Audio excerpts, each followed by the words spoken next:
Hello and welcome everybody to solid state physics lecture series. And in today's lecture, we will continue our discussion about the specific heat of solids.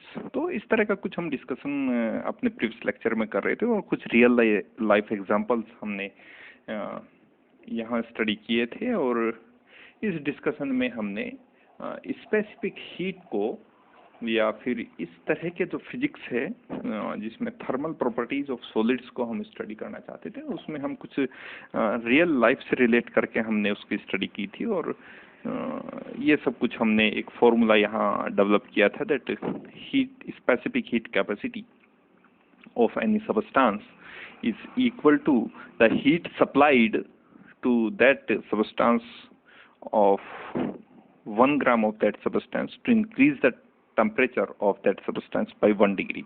Okay और ये हमारे पास कुछ examples थे कि copper का जो specific heat है वो 0.34 जूल पर ग्राम डिग्री सेंटीग्रेड और जो फेरस का स्पेसिफिक हीट है वो 0.84 जूल पर ग्राम डिग्री सेंटीग्रेड है। इन दोनों एग्जांपल से हम एक बात क्लियरली ये जानते हैं कि अगर आपको आयरन का टेम्परेचर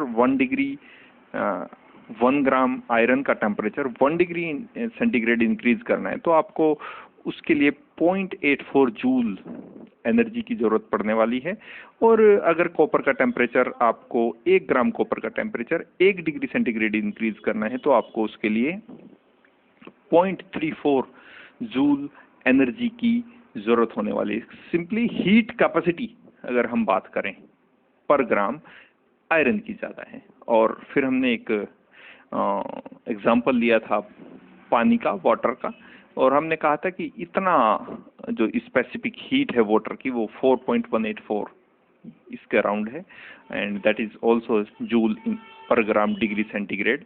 और एक बहुत अच्छा एक रियल लाइफ एग्जांपल हमने कोस्टल एरियाज का लिया था कि किस तरह से वहाँ समुद्र की तरफ से आने वाली ठंडी हवाओं का कारण दिन में स्पेसिफिक हीट है और रात में भी समुद्र की तरफ से गर्म हवाओं का आने के पीछे जो रीजन है वो स्पेसिफिक हीट है। ओके, इस तरह का डिस्कशन हम यहाँ कर रहे थे और आगे की तरफ हम बढ़ते हैं। अब हमने स्पेसिफिक हीट को जान लिया है कि किसी भी सबस्टेंस की होती है स्पेसिफिक हीट और हीट कैपेसिटी किसी बॉडी की हो सकती है। ठीक है, स्पेसिफिक हीट कैपेसिटी अगर आप आयरन की कहेंगे तो चाहे वो आयरन का 3 किलोग्राम बार है, चाहे 5 किलोग्राम बार है या फिर 10 किलोग्राम बार है, वो हमेशा एक जैसी रहेगी, लेकिन heat capacity according to body अलग अलग हो सकती है। ये हमने एक छोटी सी कैलकुलेशन से वहाँ ये भी हमने कल प्रूफ किया था। So let's now forward this discussion by introducing here.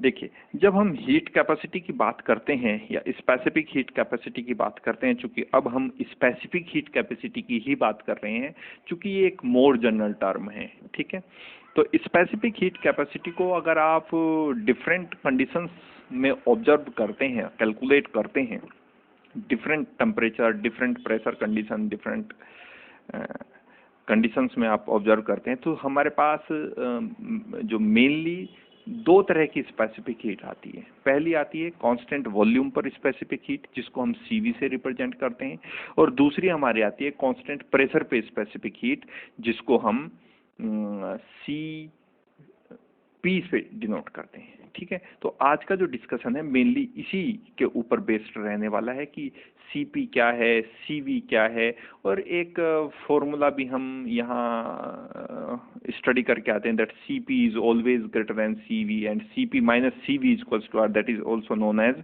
Myers formula. Okay, so now one can have different type of specific heat under different conditions. Okay, different type of specific heat under different conditions. For example, the specific heat at a constant pressure is CP and at constant volume is CV. That is specific heat at constant pressure is CP and at constant volume is CV.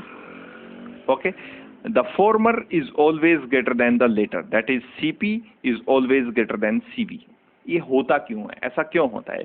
इस बात को समझने के लिए हम इस तरह का डिस्कशन करने जा रहे हैं कि कैसे Cp की वैल्यू Cv से ज़्यादा है। पहले हम एक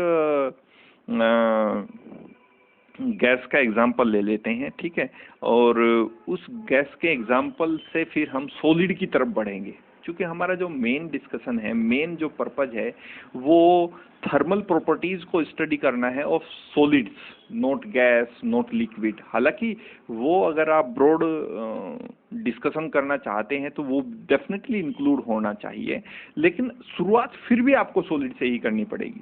अगर आपको thermal properties of liquid study करना है या thermal properties of gases study करना है तो जो बेस आएगा ना वो यहीं से शुरुआत होगी, सॉलिड से ही, है ना।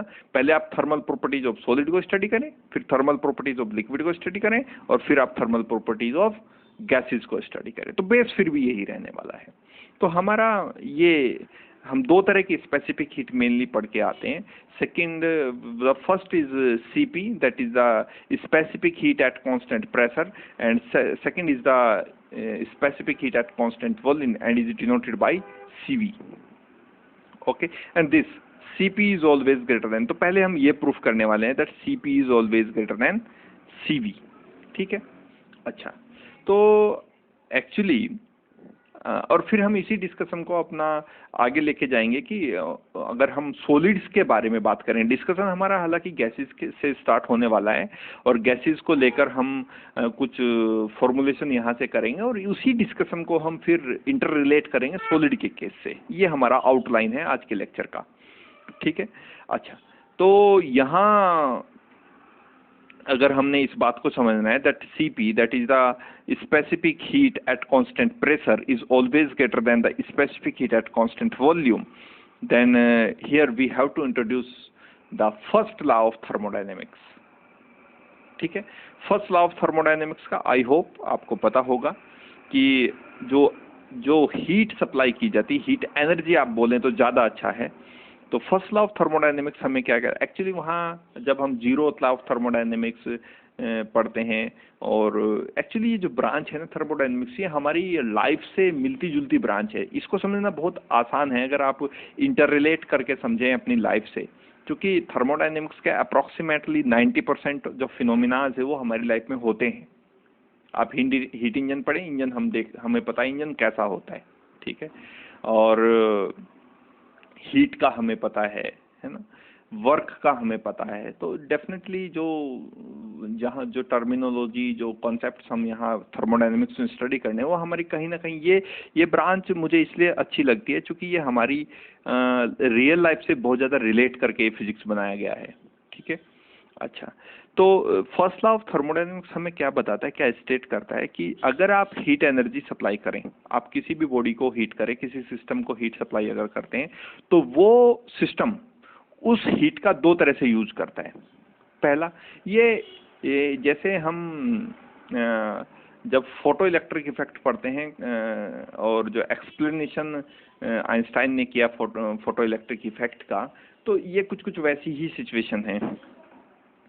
तो जब आप किसी सिस्टम को, किसी बॉडी को हीट एनर्जी सप्लाई करते हैं तो इस हीट एनर्जी का वो सिस्टम दो तरह से यूज करता है। फर्स्ट पार्ट है DU, यानी अपनी इंटरनल एनर्जी को इंक्रीज करने के लिए, ठीक है, और सेकंड जो पार्ट है वो है DW, यानी कोई जो एक्स्ट्रा इंटर एटॉमिक फोर्सेस होते हैं, एक्चुअली जो ये गैस पार्टिकल्स मैंने यहाँ बनाए हैं, आई होप आपको दिख रहा होगा, ये जो गैस पार्टिकल्स यहाँ बनाए गए हैं, let me made some adjustment, अब आई होप कि आपको दिख रहा होगा डेफिनेटली।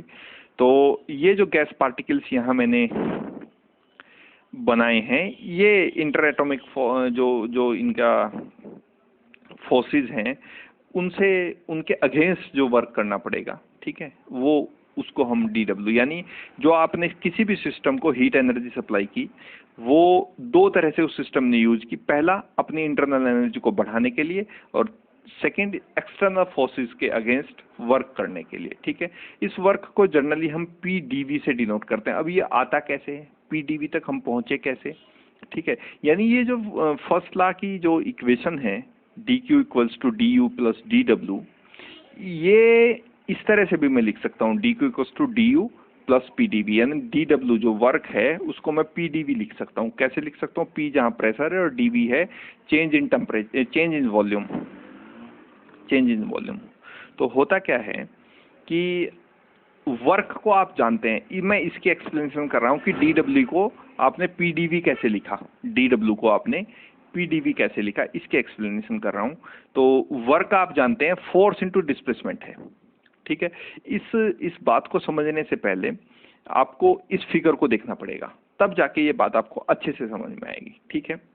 अच्छा, इस फिगर से भी पहले मैं आपको ये बताना चाहता हूँ, फिगर नंबर ए, क्योंकि इसका यूज भी हम कुछ टर्मिनोलॉजी में आगे करना चाहते हैं, तो अभी से मैं इसको एक्सप्लेन कर रहा हूँ, ठीक है।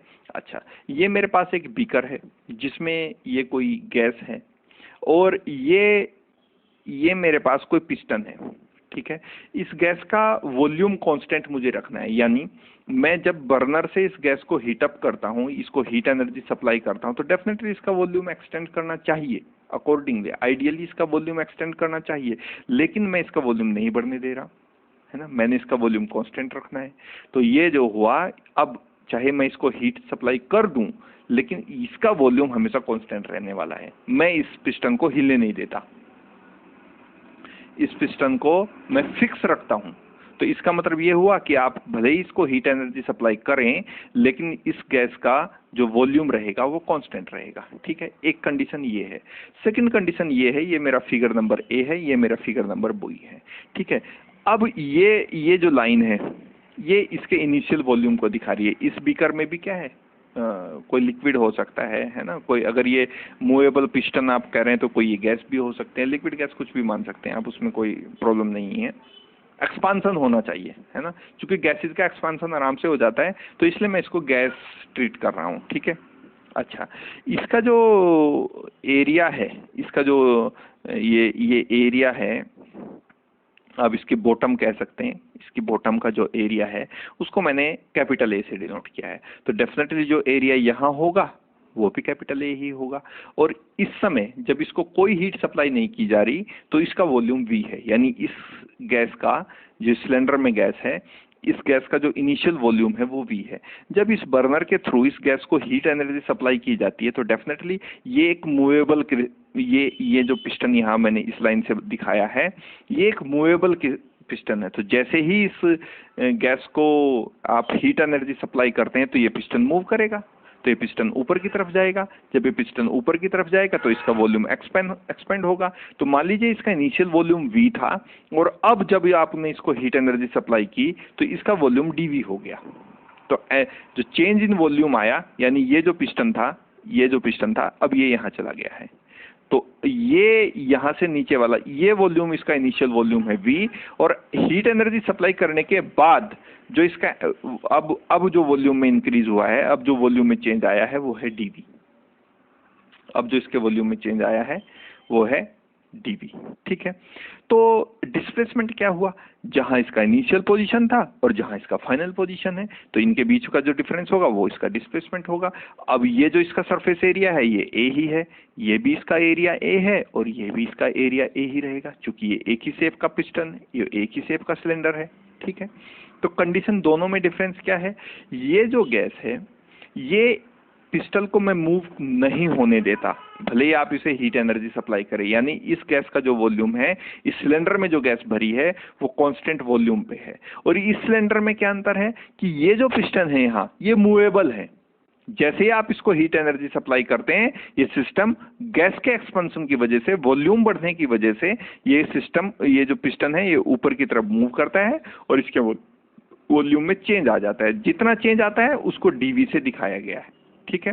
और ये जो यहाँ से यहाँ तक का, ये जो जितनी डिस्टेंस पिस्टन मूव करता है ये है इसका डिस्प्लेसमेंट, ठीक है।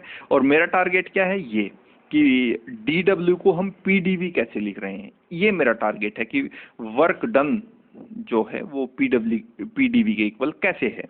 तो आप जानते हैं कि वर्क, अब मैंने दोनों फिगर को आपको एक्सप्लेन कर दिया, अब यहाँ से समझना आसान है, ठीक है। अच्छा, आप ये जानते हैं कि वर्क जो है वो होता है फोर्स इनटू डिस्प्लेसमेंट, ठीक है।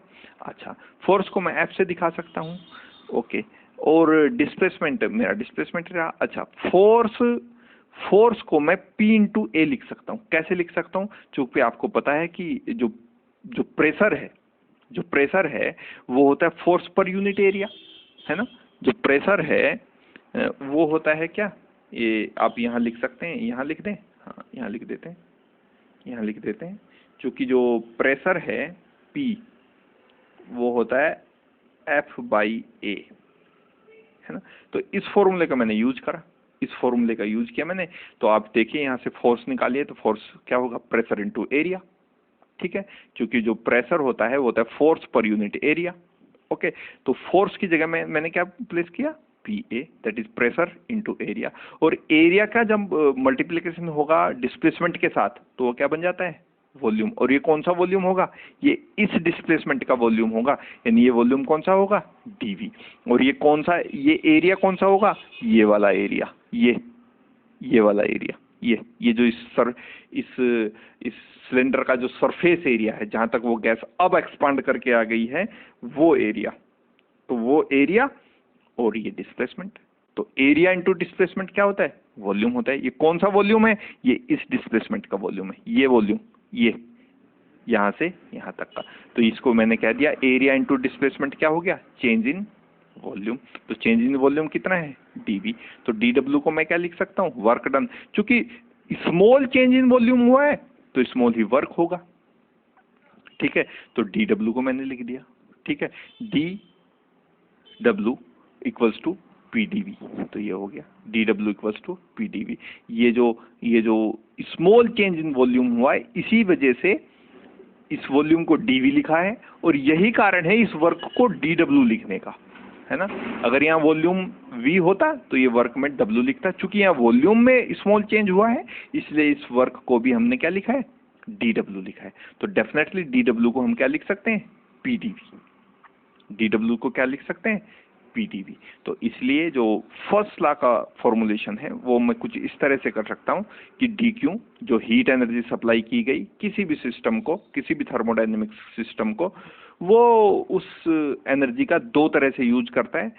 फर्स्ट थिंग, जो पहला पार्ट है एनर्जी का, वो अपनी इंटरनल एनर्जी को इंक्रीज करने में यूज करता है, और सेकेंड कुछ एक्सटर्नल वर्क करने में यूज करता है। और एक एक्सटर्नल वर्क किसके अगेंस्ट होगा, जो एटमॉस्फेरिक प्रेशर है उसके अगेंस्ट ये वर्क करना पड़ेगा। क्योंकि एटमॉस्फेरिक प्रेशर ऐसे वर्क कर रहा होगा सिलेंडर के सरफेस के ऊपर, ठीक है, और ये सिलेंडर जा रहा है ऊपर की तरफ, तो जो एटमॉस्फेरिक प्रेशर है उसके अगेंस्ट ये वर्क हो रहा है, उसके अगेंस्ट ये वर्क हो रहा है, ठीक है।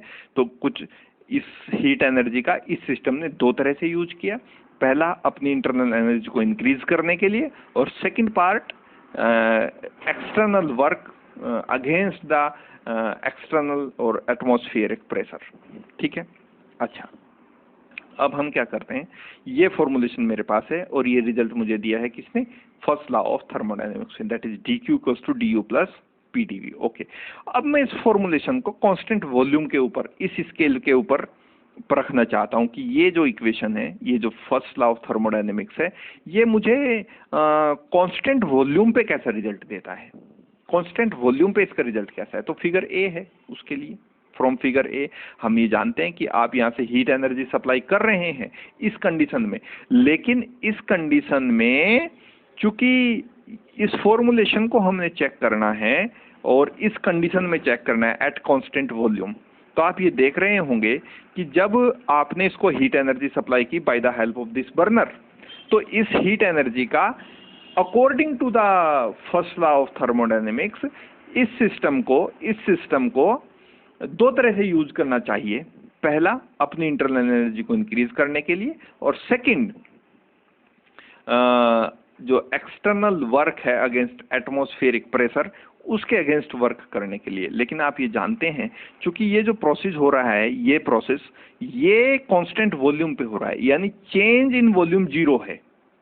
क्योंकि मैं इस पिस्टन को ऊपर उठने नहीं दे रहा, मेरा ये जो पिस्टन है ये फिक्स है यहाँ, तो आप यहाँ से हीट एनर्जी भले ही सप्लाई करें, ये जब मूव नहीं करेगा, चेंज इन वॉल्यूम नहीं होगा, तो जो वर्क डन होगा, चेंज इन वॉल्यूम किस पे डिपेंड करता है? ये जो वर्क डन है ये किस पे डिपेंड कर रहा है? चेंज इन वॉल्यूम पे डिपेंड कर रहा है। क्योंकि यहाँ वॉल्यूम में चेंज हो नहीं रहा तो डीवी क्या हो जाएगा? 0। और डीवी के 0 होने से जो एक्सटर्नल वर्क हम यहाँ कर रहे थे वो भी कितना हो जाएगा? 0। सॉरी, जो एक्सटर्नल वर्क हम यहाँ कर रहे थे वो भी कितना हो जाएगा? 0। तो ये जो इक्वेशन है या फिर ये जो इक्वेशन है ये किस तरह से आ जाएगी? dq equals to du। किस कंडीशन में? At constant volume. इसका मतलब ये हुआ dq इक्वल्स टू du और pdv क्या हो गया? 0। चूंकि चेंज इन वॉल्यूम कितना हुआ? 0। किस कंडीशन में? At constant volume. ठीक है, इसका मतलब ये हुआ कि आप जितनी भी हीट एनर्जी सप्लाई कर रहे हैं एट कांस्टेंट वॉल्यूम किसी भी थर्मोडायनेमिकल सिस्टम को, वो पूरी की पूरी हीट एनर्जी को अपनी इंटरनल एनर्जी को बढ़ाने में यूज कर रहा है, कोई एक्सटर्नल वर्क करने में वो यूज नहीं हो रही है। जितनी भी आप यहां से हीट एनर्जी सिस्टम को सप्लाई करेंगे वो पूरी की पूरी हीट एनर्जी को अपनी इंटरनल एनर्जी को इंक्रीज करने में यूज करेगा eight constant volume. Constant volume के केस में ये कंडीशन है। कांस्टेंट वॉल्यूम के केस में ये थर्मोडायनेमिक सिस्टम अपनी पूरी एनर्जी, जितनी भी हीट एनर्जी आप इसे सप्लाई करेंगे, वो पूरी की पूरी एनर्जी को अपनी इंटरनल एनर्जी को बढ़ाने में यूज कर देगा। ठीक है, अच्छा, तो इस कंडीशन में, कांस्टेंट वॉल्यूम की कंडीशन में, हम अगर स्पेसिफिक हीट को कैलकुलेट करना चाहें तो वो कितनी होगी?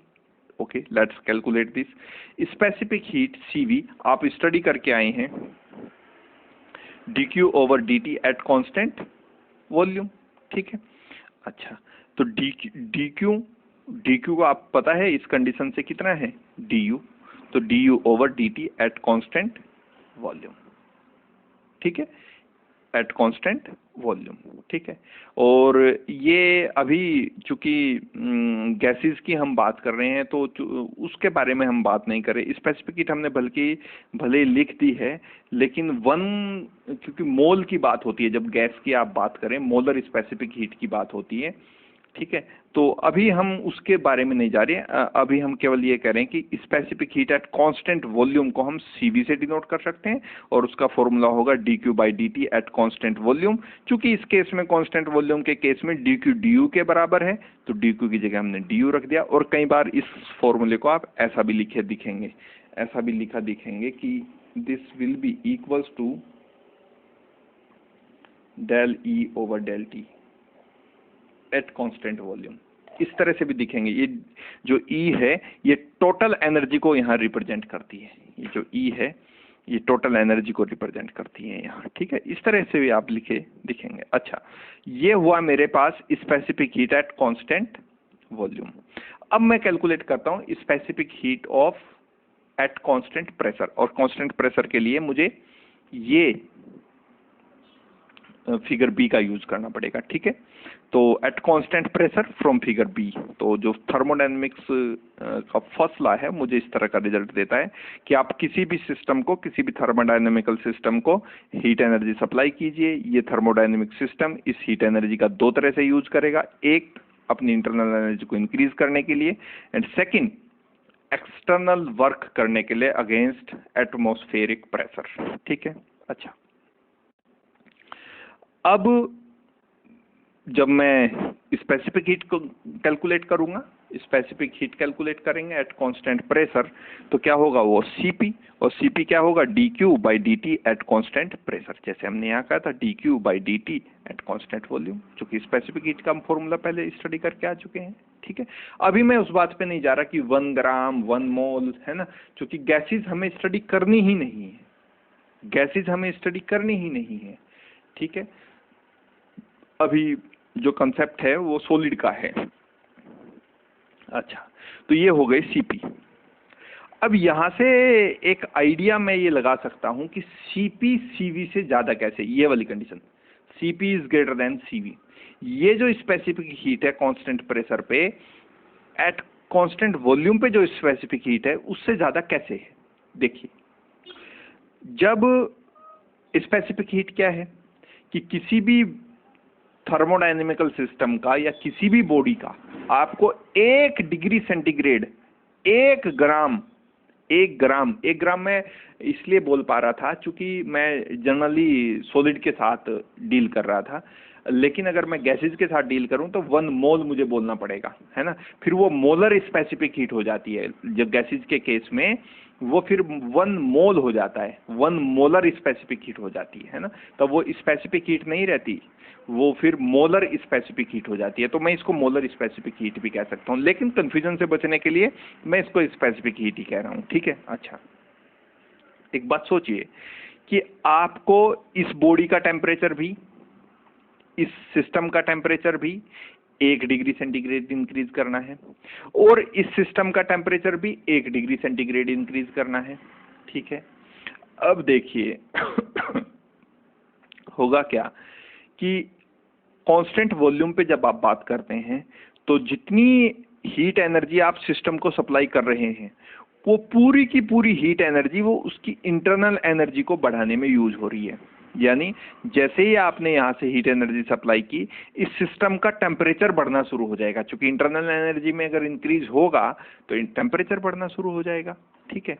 तो मान लीजिए फॉर एग्जांपल, मैं केवल एग्जांपल के लिए बोल रहा हूँ, आपने इसको 10 जूल एनर्जी सप्लाई की, और 10 जूल एनर्जी सप्लाई करने के बाद इस बॉडी का टेम्परेचर 1 डिग्री सेंटीग्रेड इंक्रीज हो गया, तो आपने कहा भाई 10 जूल जो है इसकी specific heat at constant volume, तो सीवी की वैल्यू आ गई 10 जूल, ठीक है। अब ये मेरे पास फॉर्मूला है एनर्जी का, हीट एनर्जी का, according to first law of thermodynamics, कि जितनी हीट एनर्जी आप किसी भी इस सिस्टम को सप्लाई करेंगे, क्योंकि ये जो सिस्टम है ये कांस्टेंट प्रेशर के सिस्टम है, इस सिस्टम को आप जितनी भी कांस्टेंट प्रेशर पे एनर्जी सप्लाई करेंगे, ये सिस्टम उस एनर्जी का 2 तरह से यूज करेगा, अपनी इंटरनल एनर्जी को इंक्रीज करने के लिए और एक एक्सटर्नल वर्क करने के लिए अगेंस्ट एटमॉस्फेरिक प्रेशर। अच्छा, अब आपने इसको भी 10 जूल एनर्जी सप्लाई करी, क्योंकि यहां भी आपने 10 जूल एनर्जी सप्लाई की थी, equal amount of heat supply किया आपने। यहां क्या हुआ कि 10 जूल एनर्जी आपने सप्लाई की, हीट एनर्जी, उससे इस बॉडी का टेम्परेचर 1 डिग्री सेंटीग्रेड इंक्रीज हुआ। आपने कहा 10 जूल एनर्जी इस बॉडी के लिए स्पेसिफिक हीट है एट कांस्टेंट वॉल्यूम। अब आपने इस बॉडी को भी 10 जूल एनर्जी सप्लाई किया, लेकिन ये जो बॉडी है जो कांस्टेंट प्रेशर पे है, ये बॉडी इस 10 जूल एनर्जी का 2 तरह से यूज करेगी। कैसे? एक तो अपनी इंटरनल एनर्जी को बढ़ाने के लिए, और दूसरा एक्सटर्नल वर्क, ये पीडीवी जो एटमॉस्फेरिक प्रेशर के अगेंस्ट जो वर्क करेगी ये बॉडी, उसके लिए खर्च करेगी। तो यानी 10 के 10 जूल को ये अपनी इंटरनल एनर्जी को बढ़ाने के लिए यूज नहीं करेगी। तो इसलिए अगर इसकी इंटरनल एनर्जी को आप इसके इंटरनल एनर्जी के साथ इतना करना चाहते हैं जितना इस बॉडी की इंटरनल एनर्जी है, तो आपको इसको एक्स्ट्रा हीट सप्लाई करनी पड़ेगी, क्योंकि इस हीट सप्लाई करने का, इस हीट एनर्जी का ये बॉडी 2 तरह से यूज कर रही है, एक अपनी इंटरनल एनर्जी को बढ़ाने के लिए और दूसरा एक्सटर्नल वर्क करने के लिए। तो ये बॉडी, ये जो 10 जूल एनर्जी, फॉर एग्जाम्पल ये जो 10 जूल एनर्जी आपने इस बॉडी को सप्लाई की थी, इस 10 जूल एनर्जी का मान लीजिए 5 जूल एनर्जी इसने अपनी इंटरनल एनर्जी को बढ़ाने में खर्च की, और 5 जूल एनर्जी इसने एक्सटर्नल वर्क करने में खर्च कर दी। तो इसकी तो 10 के 10 जूल एनर्जी किस में यूज हो रही थी? अपनी इंटरनल एनर्जी को बढ़ाने के लिए। और इसको केवल कितनी बढ़ गई, इसकी एनर्जी कितनी मिल पाई इंटरनल एनर्जी को बढ़ाने के लिए? केवल 5 जूल। तो इसको अगर आपको 10 जूल एनर्जी सप्लाई करनी है तो आपको इसको एक्स्ट्रा हीट सप्लाई करनी पड़ेगी, एक्स्ट्रा हीट सप्लाई करनी पड़ेगी।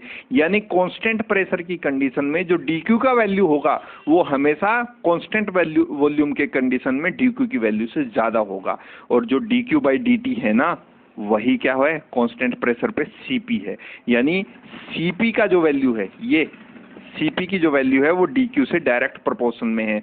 जितना ज्यादा dq उतना ज्यादा cp, जितना ज्यादा dq उतना ज्यादा cv, ठीक है। तो यहाँ 10 जूल से ही 1 डिग्री टेम्परेचर बढ़ गया, और यहाँ आपको कम से कम 20 जूल एनर्जी सप्लाई करनी पड़ेगी। ये रफली फिगर्स हैं, ऐसे कोई बहुत ही स्टैंडर्ड फिगर्स में नहीं बोल रहा, पर मैं एग्जांपल के लिए केवल आपको समझा रहा हूँ। तो इसको कम से कम आपको 20 जूल एनर्जी सप्लाई करनी पड़ेगी अगर इस बॉडी का टेम्परेचर आपको 1 डिग्री सेंटीग्रेड बढ़ाना है। तो एक्स्ट्रा हीट आपको सप्लाई करनी पड़ेगी। कुल मिला के जनरल बात ये है, यहां आपको एक्स्ट्रा हीट सप्लाई करनी पड़ेगी। इसी कारण जो Cp है, कांस्टेंट प्रेशर पे जो स्पेसिफिक हीट है, हमेशा उसकी वैल्यू कांस्टेंट वॉल्यूम पे जो स्पेसिफिक हीट है उससे ज्यादा रहती है। क्योंकि 1 डिग्री सेंटीग्रेड अगर आप कांस्टेंट वॉल्यूम पे बढ़ाएंगे टेम्परेचर, ये जल्दी बढ़ जाएगा और यहां देर में बढ़ेगा, तो ये हीट ज्यादा लेगी in comparison to this. That's why Cp is always greater than Cv, क्योंकि यहां एक्सटर्नल वर्क करना पड़ेगा, यहां वर्क नहीं करना पड़ेगा। तो जितनी भी एनर्जी सप्लाई करेंगे वो पूरी की पूरी इंटरनल एनर्जी को बढ़ाने में, उस सिस्टम की इंटरनल एनर्जी को इंक्रीज करने में यूज हो जाएगी। और यहां वो एनर्जी, वो हीट एनर्जी 2 हिस्सों में डिवाइड होगी, इंटरनल एनर्जी को इंक्रीज करने में और एक्सटर्नल वर्क करने में। इस कारण यहां अगर 1 डिग्री सेंटीग्रेड आपको टेम्परेचर बढ़ाना है तो एक्स्ट्रा हीट सप्लाई करनी पड़ेगी। यानी कांस्टेंट प्रेशर की कंडीशन में dq की वैल्यू हमेशा कांस्टेंट वॉल्यूम की कंडीशन में dq की वैल्यू से ज्यादा होगी, और अगर ये ज्यादा होगी डेफिनेटली तो Cp की वैल्यू भी ज्यादा होगी in comparison to Cv। That's why Cp is always greater than Cv। Cp की वैल्यू हमेशा Cv से ज्यादा रहती है। ठीक है, एक बात। अब ये बात थी, एक स्पेसिफिक केस हमने यहाँ अज्यूम किया हुआ था गैसेस का। ठीक है, लेकिन गैसेस का तो हम स्टडी कर नहीं रहे, चूंकि ये जो हम स्पेसिफिक हीट स्टडी करते हैं Cp, Cv, जनरली हम गैसेस के केस में स्टडी करते हैं, इसलिए वहां से इंटर रिलेट करना इसको जरूरी था। ठीक है, अब हम बात कर रहे हैं सॉलिड्स की, thermal properties of solid study कर रहे हैं। तो डेफिनेटली आप सोच के देखें, मान लीजिए ये मेरे पास एक सॉलिड है, ये मेरे पास एक सॉलिड है। ठीक है, ये मेरे पास एक सॉलिड है। इस सॉलिड का टेम्परेचर मैं 1 डिग्री सेंटीग्रेड बढ़ा देता हूं, क्योंकि मुझे तो स्पेसिफिक हीट को स्टडी करना है ना, सॉलिड की स्पेसिफिक हीट को स्टडी करना है। ठीक है, अब इस सॉलिड का टेम्परेचर मैं 1 डिग्री सेंटीग्रेड बढ़ा दूं तो इसके वॉल्यूम में कितना चेंज आएगा? अगर ये सॉलिड है, लिक्विड या गैस की बात नहीं मैं कर रहा, क्योंकि गैसेस के टेम्परेचर में गैसेस के वॉल्यूम में बहुत जल्दी चेंज आ जाता है ना। पर इन कंपैरिजन सॉलिड के वॉल्यूम में चेंज बहुत कम आता है। अगर केवल आप 1 डिग्री, अगर आप बहुत ज्यादा टेम्परेचर इंक्रीज करेंगे, लेकिन स्पेसिफिक हीट को अगर आपको डिफाइन करना है तो वो यही है कि 1 ग्राम सॉलिड का टेम्परेचर आपको 1 डिग्री सेंटीग्रेड इंक्रीज करना है। उसके लिए जितनी हीट चाहिए वो उस सबस्टांस की स्पेसिफिक हीट होगी। ठीक है, अब ये मेरे पास कोई सॉलिड है, इस सॉलिड का टेम्परेचर, अब मान लीजिए मैं रूम टेम्परेचर पे हूं तो ये मान लीजिए 27 या 25 डिग्री सेंटीग्रेड है। ठीक है, अब मैं इसका टेम्परेचर, मान लीजिए ये पेन है और ये कोई सॉलिड होगा, मान लीजिए आयरन है, ये आयरन है। ठीक है, ये कोई आयरन का टुकड़ा है, इस तरह का, इस लेंथ का मेरे पास कोई आयरन का टुकड़ा है, सरिया आप इसे मान सकते हैं, है ना। ये कोई मेरे पास इतना छोटा सा सरिये का टुकड़ा है, तो ये मेरे पास है और इसका टेम्परेचर, ये अभी क्योंकि आप रूम टेम्परेचर जानते हैं 25 डिग्री सेंटीग्रेड स्टैंडर्ड होता है, अप्रोक्सीमेटली 27 तक चला जाता है। तो 27 हम इसलिए मानते हैं क्योंकि 27 प्लस 273 ऐड करने से वो 300 केल्विन हो जाता है, इसलिए हम 27 एज्यूम करके चलते हैं। नहीं तो फिर कैलकुलेशन में 298 की कैलकुलेशन करनी पड़ती है। रीजन इज दिस, अपनी कैलकुलेशन को आसान करने के लिए हम ऐसा करते हैं। ठीक है, अच्छा, अब इस आयरन के टुकड़े को, इस सरिये को, जो ऑलरेडी रूम टेम्परेचर पे 25 डिग्री सेंटीग्रेड, और कैलकुलेशन के आसानी के लिए आप इसे 27 एज्यूम कर सकते हैं। ठीक है, इसका टेम्परेचर मैं 27 डिग्री सेंटीग्रेड से 28 डिग्री सेंटीग्रेड कर देता हूं। ठीक है, और इसका वेट मुझे पहले से मैंने अज्यूम कर लिया कि ये 1 ग्राम है या 1 किलोग्राम है ना। वो तो मेरे ऊपर डिपेंड है कि मैं MKS यूनिट यूज कर रहा हूँ या फिर CGS यूनिट यूज कर रहा हूँ, है ना। ये कोई मैटर का डिस्कशन का मैटर नहीं है। अच्छा, 1 किलो का सरिया ले लीजिए, उसमें कोई फर्क नहीं पड़ेगा। अब वो रूम टेम्परेचर पे होगा, तो इस सरिये का टेम्परेचर 1 डिग्री सेंटीग्रेड 27 पे ऑलरेडी है, ये इसके पास कुछ ना कुछ अमाउंट ऑफ हीट है ऑलरेडी। अब इसका टेम्परेचर मुझे 1 डिग्री सेंटीग्रेड इंक्रीज करना है, तो 1 डिग्री सेंटीग्रेड इंक्रीज करने से, यानी इसका टेम्परेचर हो गया 27 से 28 डिग्री सेंटीग्रेड कर दिया मैंने, हीट सप्लाई की इसको, तो इसके वॉल्यूम में कितना चेंज आएगा? इसके वॉल्यूम में कितना चेंज आएगा? 1 डिग्री सेंटीग्रेड बढ़ाना है आपने, ये ऑलरेडी 27 डिग्री सेंटीग्रेड पे था, आपने केवल इसका टेम्परेचर 28 डिग्री कर देना है। इससे इसके वॉल्यूम में कितना चेंज आएगा? नथिंग, नेग्लिजिबल, क्योंकि सॉलिड्स के जो वॉल्यूम है वो 1 डिग्री सेंटीग्रेड टेम्परेचर इंक्रीज करने से तो कम से कम चेंज नहीं होते। हाँ, अगर उनका टेम्परेचर आप बहुत ज्यादा इंक्रीज कर दें, 30 डिग्री, 50 डिग्री, 70 डिग्री, 100 डिग्री, है ना, अप्रोक्सीमेटली अगर मैं सही हूं तो 1800 डिग्री पे जाके लोहा पिघलता है। जो फेरस का, आयरन का मेल्टिंग पॉइंट है वो 1800 डिग्री सेंटीग्रेड, 1800 डिग्री सेंटीग्रेड है। तो 1 डिग्री टेम्परेचर से हो जाएगा क्या वॉल्यूम में चेंज? नहीं होगा। अगर होगा तो हम उसको नेग्लेक्ट कर देते हैं। तो यानी सॉलिड के केस में आप वॉल्यूम में जो चेंज है डीवी, ये quantity DV, change in volume जो मुझे दिखाती है, इसको आप 0 ही मान के चलते हैं, नेग्लेक्ट करके चलते हैं। अच्छा, इससे इफेक्ट क्या आएगा? इफेक्ट ये आएगा कि अब आप स्पेसिफिक हीट को कैलकुलेट करें एट कांस्टेंट वॉल्यूम या फिर एट कांस्टेंट प्रेशर, ये हमेशा 0 ही होगा in the case of solids only. केवल सॉलिड का केस में कह रहा हूं आपको, केवल सॉलिड के केस में। अब आप स्पेसिफिक हीट चाहे कांस्टेंट वॉल्यूम पे कैलकुलेट करें, यहां तो डीवी 0 था ही, लेकिन कांस्टेंट प्रेशर के केस में भी जब आप सॉलिड्स को स्टडी करते हैं तो उनके वॉल्यूम में चेंज डीवी 0 हो जाता है, यानी ये टर्म क्या हो जाएगी? 0। यानी जो जितनी भी हीट एनर्जी यहां से इस फॉर्मूलेशन से, आगे हम और फॉर्मूलेशन पढ़ेंगे, इस फॉर्मूलेशन से जो मुझे समझ में आता है वो ये आता है कि सॉलिड के केस में आप जितनी भी हीट एनर्जी सिस्टम को सप्लाई कर दें, वो सिस्टम उस हीट एनर्जी का केवल अपनी इंटरनल एनर्जी को इंक्रीज करने के लिए इस्तेमाल करता है। क्योंकि चेंज इन वॉल्यूम तो यहां हो ही नहीं रहा। अगर चेंज इन वॉल्यूम नहीं होगा तो वर्क डन नहीं होगा, वर्क डन नहीं होगा तो ये dW वाली टर्म 0 हो जाएगी।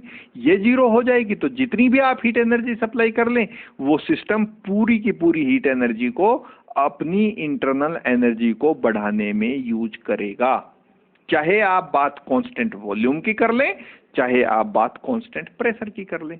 यानी ये रिजल्ट क्या हुआ कि कांस्टेंट वॉल्यूम के केस में भी dQ इक्वल्स टू du है, और कांस्टेंट प्रेशर के केस में भी जब हम सॉलिड्स को स्टडी करते हैं तो dQ इक्वल्स टू du है।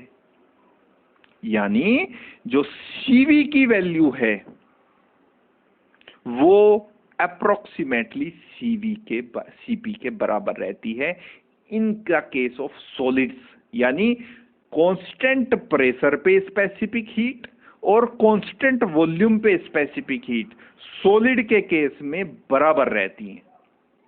चाहे जब, इसीलिए हम वहां ऐसा स्टडी नहीं करते, जब भी हम सॉलिड्स को स्टडी करते हैं हम केवल उसकी स्पेसिफिक हीट को स्टडी करते हैं। ये देखिए, ये C not CP not CV, reason की CV भी वही है और CP भी वही है। डीवी चेंज इन वॉल्यूम होता ही नहीं है 1 डिग्री सेंटीग्रेड बढ़ाने से। तो इसीलिए सॉलिड के केस में केवल हम स्पेसिफिक हीट बोल के चलते हैं, ना हम कांस्टेंट प्रेशर पे स्पेसिफिक हीट बोल के चलते हैं, ना ही हम कांस्टेंट वॉल्यूम पे स्पेसिफिक हीट बोल के चलते हैं। ठीक है, तो सॉलिड के केस में आपको ये याद रखना है। ओके, अच्छा, तो CV जनरली हम स्पेसिफिक हीट को CV सॉलिड के केस में CV से ही रिप्रेजेंट करते हैं, और मोर जनरली तो हम उसको केवल C से दिखा देते हैं। क्योंकि ना वहाँ कांस्टेंट वॉल्यूम की बात हो रही है और हमें पता है वॉल्यूम कांस्टेंट ही रहता है। 1 डिग्री सेंटीग्रेड अगर आप किसी भी सॉलिड का टेम्परेचर इंक्रीज करेंगे तो उसके वॉल्यूम में कोई चेंज नहीं आता। ओके, अच्छा, तो इसको हम दिखाते हैं dq/dt। इस फॉर्मूले से आप वेल नोन है। dq इस केस में चूंकि specific heat at constant volume जब आप कैलकुलेट करते हैं तो dq du के बराबर थे, इसको हम इस तरह से भी लिख सकते हैं, या इसी फॉर्मूले को कई बार हम del E/del T at constant volume भी लिखते हैं।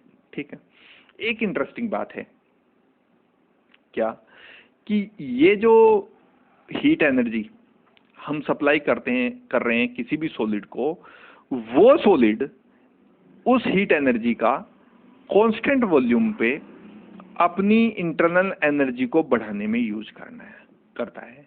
यानी जो सॉलिड की स्पेसिफिक हीट है, इंटरनल एनर्जी बढ़ाने का मतलब ये हुआ कि ये जो स्पेसिफिक हीट है जिसको हम सॉलिड की स्पेसिफिक हीट को रिप्रेजेंट कर रहे हैं कैपिटल C, और S फॉर सॉलिड आप समझ सकते हैं। तो ये जो सॉलिड है जिसको आप हीट एनर्जी सप्लाई कर रहे हैं, ये सॉलिड इस स्पेसिफिक हीट का दो तरह से यूज करता है। ये सॉलिड भी, पहला, अपने लैटिस के जो आप पढ़ते हैं कि सॉलिड का जो अरेंजमेंट है वो स्पेस लैटिस से हम शुरू करते हैं कि एक रेगुलर अरेंजमेंट है ना, ये सब हम स्टडी करके आए हैं। तो वो जो लैटिस है, जो स्पेस लैटिस है, उसके वाइब्रेशंस को बढ़ाने में यूज करता है, उसके वाइब्रेशंस को बढ़ाने में यूज करता है। और दूसरा स्पेसिफिक हीट होता है जो इलेक्ट्रॉन्स होते हैं, जो एटम्स के इलेक्ट्रॉन्स होते हैं, क्योंकि जब उन लैटिस पॉइंट्स पे आप बेसिस प्लेस करेंगे तो फिर क्रिस्टल स्ट्रक्चर फॉर्म होगा। क्रिस्टल स्ट्रक्चर का जो फॉर्मुलेशन है हम एटम्स की फॉर्म में करते हैं, ना कि पॉइंट्स की फॉर्म में। अब पहला हिस्सा इस स्पेसिफिक हीट का किसमें यूज हुआ? लैटिस वाइब्रेशंस को डेवलप करने में, लैटिस वाइब्रेशन को इंक्रीज करने में, उनके वाइब्रेशन को इंक्रीज करने में, या लैटिस वाइब्रेशन को डेवलप करने में। ठीक है, और जो दूसरा हिस्सा है इस स्पेसिफिक हीट का, वो होता है उन एटम्स में जो वैलेंस इलेक्ट्रॉन है ना, उनको वो एनर्जी सप्लाई की जाती है जिससे वो वैलेंस इलेक्ट्रॉन अपनी एक्साइटेड स्टेट में, आप दो तरह के बैंड पढ़ते हैं, एक वैलेंस बैंड, एक कंडक्शन बैंड। यानी जो इलेक्ट्रॉन्स हैं उस एटम के पास वो वैलेंस बैंड में है, जैसे ही उनको इस तरह की एनर्जी सप्लाई होगी तो अपने वैलेंस बैंड को छोड़ के कंडक्शन बैंड में आ जाते हैं। और जो फ्री इलेक्ट्रॉन्स की थ्योरी हम पढ़ते हैं वो फिर यहां से शुरू हो जाती है, वो यहां से शुरू हो जाती है। यानी सॉलिड के केस में जो स्पेसिफिक हीट, जो एक्सटर्नल हीट एनर्जी सप्लाई की जाती है किसी भी सिस्टम को, वो सिस्टम उस हीट एनर्जी का दो तरह से यूज करता है। आपको ये तो पता लग गया कि वो अपनी इंटरनल एनर्जी को बढ़ाएगा। अब वो अपनी इंटरनल एनर्जी को बढ़ाएगा किस वे में, वो कौन सा मेथड है? इंटरनल एनर्जी अगर बढ़ रही है तो उससे बढ़ क्या रहा है? बढ़ ये रहा है, एक तो लैटिस वाइब्रेशंस बढ़ रहे हैं, और दूसरा जो इलेक्ट्रॉन्स हैं जो वैलेंस बैंड में हैं वो एनर्जी लेने के बाद अपने बैंड को छोड़कर कंडक्शन बैंड में आ रहे हैं, यानी फ्री इलेक्ट्रॉन की तरह बिहेव कर रहे हैं। और यहां से इंट्रोडक्शन शुरू हो जाता है फ्री इलेक्ट्रॉन गैस मॉडल का, जो बहुत अच्छा पार्ट है सॉलिड स्टेट फिजिक्स का, पर अनफॉर्चुनेटली आपके सिलेबस का हिस्सा नहीं है ना, अनफॉर्चुनेटली आपके सिलेबस का हिस्सा नहीं है। ठीक है, तो यहां से ये जो इंटरनल एनर्जी अपनी बढ़ाता है कोई भी सिस्टम, वो दो तरह से बढ़ाता है, एक लैटिस वाइब्रेशंस को इंक्रीज करने में या लैटिस वाइब्रेशन को डेवलप करने में, और most part of this heat यानी इंटरनल एनर्जी, इस एनर्जी का, इस हीट एनर्जी का जो बड़ा हिस्सा है वो लैटिस वाइब्रेशन को जनरेट करने में यूज होता है, लैटिस वाइब्रेशन को जनरेट करने में यूज होता है। और एक छोटा हिस्सा ये इलेक्ट्रॉन गैस जिसको हम बोलते हैं फ्री इलेक्ट्रॉन गैस मॉडल, वो जो हम वहां मॉडल में पढ़ते हैं तो फ्री इलेक्ट्रॉन गैस को जनरेट करने में यूज होता है। ठीक है, तो ये पूरी कहानी थी स्पेसिफिक हीट की। हमने आज के लेक्चर में इसको गैस से शुरू किया और सॉलिड पे आके खत्म किया, क्योंकि हमारा टारगेट सॉलिड स्टेट है।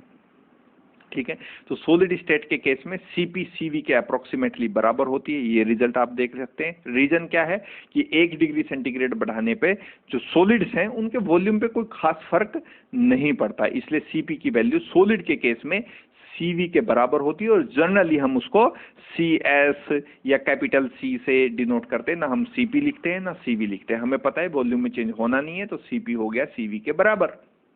यानी टोटल जो एनर्जी, हीट एनर्जी आप सिस्टम को सप्लाई करेंगे, वो पूरी की पूरी हीट एनर्जी वो सिस्टम अपनी इंटरनल एनर्जी को इंक्रीज करने में यूज करेगा, और इंटरनल एनर्जी को वो दो तरह से यूज करेगा। लैटिस वाइब्रेशन को जनरेट करेगा एक बड़ा हिस्से में, इस हीट के बड़े हिस्से में लैटिस वाइब्रेशन को जनरेट करेगा, और जो छोटा हिस्सा बनेगा उससे जो वैलेंस इलेक्ट्रॉन है वो कंडक्शन बैंड में जाएंगे, और वहां से वो फ्री इलेक्ट्रॉन की तरह, फ्री इलेक्ट्रॉन गैस की तरह बिहेव करेगा अराउंड द लैटिस। ठीक है, नेक्स्ट लेक्चर में हम ये वाला इंटरेस्टिंग टॉपिक स्टडी करने वाले हैं, classic theory of lattice heat capacity. ठीक है, so thank you for now and meet you into the next one. Thank you.